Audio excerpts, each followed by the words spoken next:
Madam ಹೇಳಿ madam ಹೆಂಗೆ ವ್ಯಾಪಾರ ನಡೀತದೆ? ಸರ್ ಇವತ್ತೇ ನಾವು ಸ್ಟಾಲ್ ಹಾಕಿದ್ದೀವಿ ವ್ಯಾಲೆಂಟೈನ್ಸ್ ಡೇ ಅಂತ. ಸೊ ಇದೆಲ್ಲ ತುಂಬ ಅಫೋರ್ಡಬಲ್ ರೇಂಜಸಲ್ಲಿದೆ. ಬೆಳಗ್ಗೆಯಿಂದ ಹಾಕಿದ್ದೀವಿ, ತುಂಬ ಚೆನ್ನಾಗಿ ಹೋಗ್ತಾ ಇದೆ. ನಾವು ಈವ್ನಿಂಗು ತುಂಬ ಎಲ್ಲರೂ ಬರ್ತಾರೆ ಅಂತ ಎಕ್ಸ್ಪೆಕ್ಟ್ ಮಾಡ್ತಾ ಇದ್ದೀವಿ. ಪ್ರೈಸ್ ಎಷ್ಟಿದೆ ಮೇಡಮ್? ಸೊ ಇದೆಲ್ಲ ಬಂದು 89 ರುಪೀಸ್ ಫಾರ್ 2. ಆಮೇಲೆ ನಾವು ಹ್ಯಾಂಪರ್ಸ್ ಕೂಡ ಮಾಡಿದ್ದೀವಿ.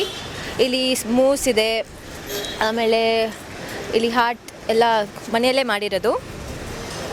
ಬೆಳಗಿಂದ ಬಂದು ತೊಗೊಂಡು ಬಿಸ್ನೆಸ್ ಹೇಗಿದೆ? ತುಂಬ ಚೆನ್ನಾಗಿದೆ. ಬೆಳಗ್ಗೆಯಿಂದ ಒಂದು 10 ಜನ ಬಂದಿದ್ದಾರೆ. ಚೆನ್ನಾಗಿ ಹೋಗ್ತಾ ಇದೆ. ಈವ್ನಿಂಗಲ್ಲಿ ನೋಡಬೇಕು ಹೇಗೆ ಹೋಗುತ್ತೆ ಅಂತ. Happy Valentine's day.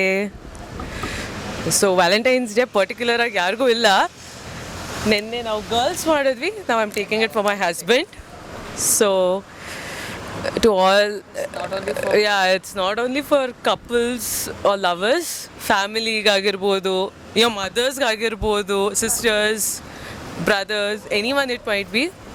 So celebrate Valentine's Day with whoever you want, because at the end of the day you love your mother, you love your friend,